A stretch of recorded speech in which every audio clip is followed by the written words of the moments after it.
To understand why this matters, you need to know how new dollars actually get created. There's two main faucets, and neither one of them sprays evenly across the economy.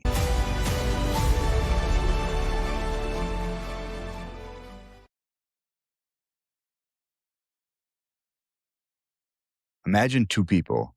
One works a 9 to 5, saves diligently, and watches their grocery bill climb every single month. The other owns stocks, real estate, gold, and most of their wealth is heavily invested into assets. Same country, same currency, same inflation numbers. So why does one of them keep falling behind and the other one keeps getting richer? The answer has a name. It's almost 300 years old, and literally nobody learned about it in school. In the 1700s, Irish-French banker Richard Cantillon noticed something strange. When new money entered the system, back then it was gold and silver, they flowed from the New World, prices didn't all rise at the same time, and they didn't rise evenly across the board.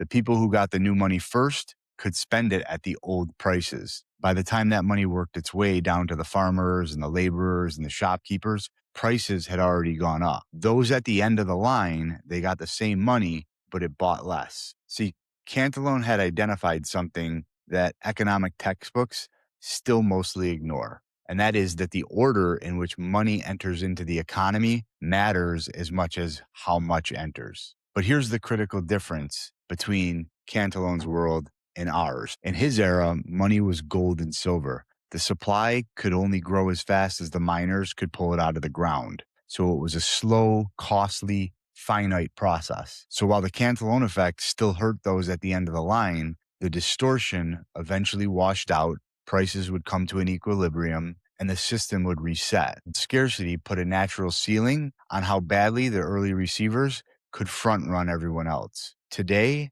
that ceiling is gone. The money supply doesn't grow with the speed of a pickaxe. It grows with the speed of a keystroke, expanding exponentially year after year with no limit. And that doesn't just amplify the Cantillon effect, it changes the structure entirely. There is no settling back. There is only the next wave of new money and the next and the next, each one reinforcing the advantage of whoever sits closest to the spigot. So the Cantillon effect isn't just a historical concept. In 2026, it is literally the operating system of the modern financial system. Now, to understand why this matters, you need to know how new dollars actually get created. There's two main faucets, and neither one of them sprays evenly across the economy. Faucet number one is what we call quantitative easing. When the Federal Reserve does QE, here's what actually happens. The Fed creates new bank reserves out of thin air with a few keystrokes, and it uses those reserves to buy assets, mostly treasury bonds and mortgage-backed securities. They buy these from a small group of institutions. I think there's about 25, 26 of them, which are called primary dealers. They're big banks, big asset managers. Now, stop and notice where that money lands. It does not land in your checking account. It doesn't land in a small business loan in Toledo. It lands on the balance sheets of the largest financial institutions on planet Earth. Now, those institutions are sitting on a pile of fresh cash. What do they do with it? They don't stuff it under the mattress. They put it to work. They start buying stocks, corporate bonds, real estate, private equity, assets. So the first thing new money does is it bids up the price of assets. Not bread, not rent, at least not yet. It bids the assets up first. Things like the S&P 500, your skyscrapers in Manhattan, single-family homes bought at bulk by institutional landlords. Now, faucet number two, bank lending, and this one surprises most people. When a commercial bank issues a loan, it doesn't reach into the vault of existing deposits. It creates that new money on the spot. The loan is an asset for the bank. The deposit it creates is a liability, and that deposit is brand new money into the economy, literally with the press of a button. Now, the Bank of England admitted this openly in a 2014 paper that most money in circulation today is created by private banks every time they extend credit. So who gets that credit first? People and institutions who already have collateral or have into the banking system, who already have income statements and balance sheets that qualify them, who already own things. So If you own a portfolio of properties, a bank happily lends you millions to buy more. If you're a young couple with student debt and a modest income, you're competing against that flood of cheap institutional credit for the same starter home. That is the Cantillon effect, live in your own area. So now picture that flow of money like water poured down a mountain. At the peak, you have central banks, the largest financial institutions. The water hits them first. They use it to buy assets at yesterday's prices.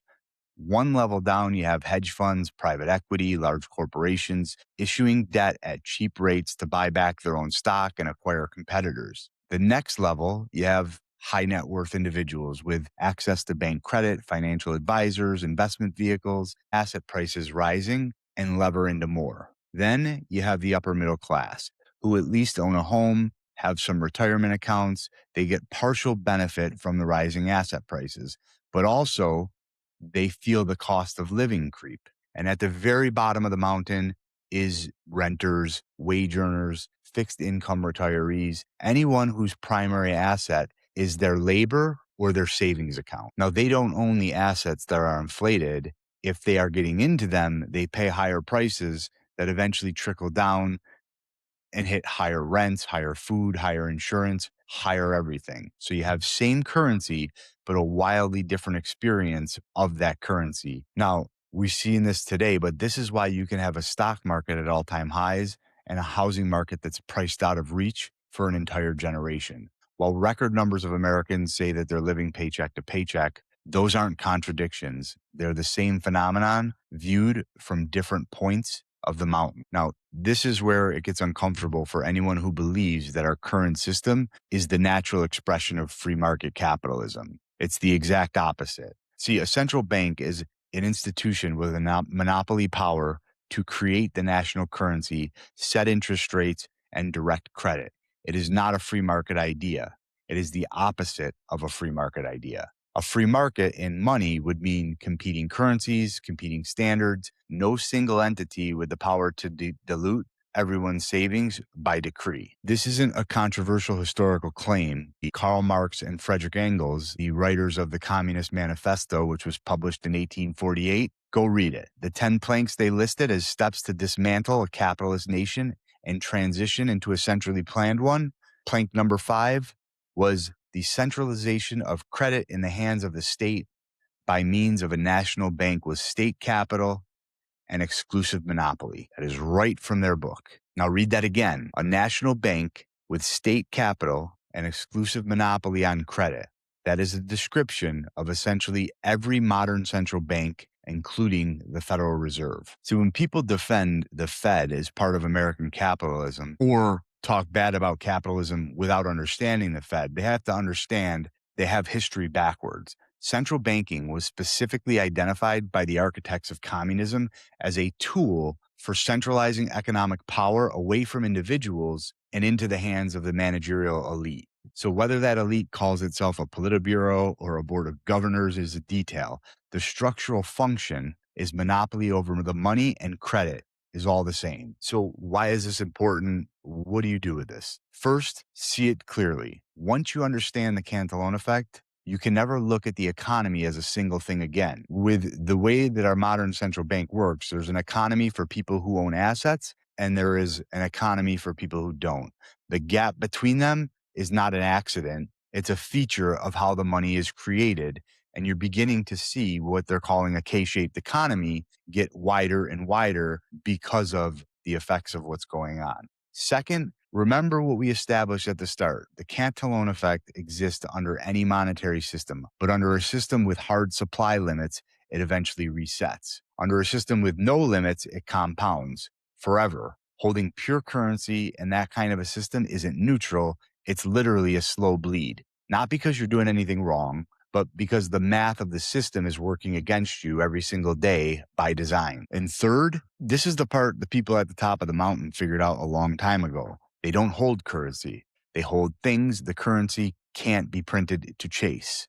Productive businesses, land, real estate, gold, silver, precious metals. Things whose supply cannot be expanded at the stroke of a key. Things that sit outside of the faucet entirely. That is not a nostalgic argument, it's a structural one. When the money supply can grow without limit, the only escape from the Cantillon effect is to own the assets it can't dilute. The people closest to the spigot have always known this. They position accordingly. The question is whether the rest of us are paying enough attention to do the same thing. Now, you don't have to agree with every conclusion I draw from this, but you should at least be able to see the system that you're operating inside of. Because the people at the top of the mountain, they already see it perfectly well, and they've been positioned for it for a very long time. That's the Cantillon effect, 300 years old, and more relevant, I would say, today than has ever been. So if this was useful, we're going to decode one of these topic or concepts every single week that, most people were not taught in school, concepts that you weren't taught in school, but that explain more about the world than most of what you are taught in school. This was Macro Decoded. We'll see you next week.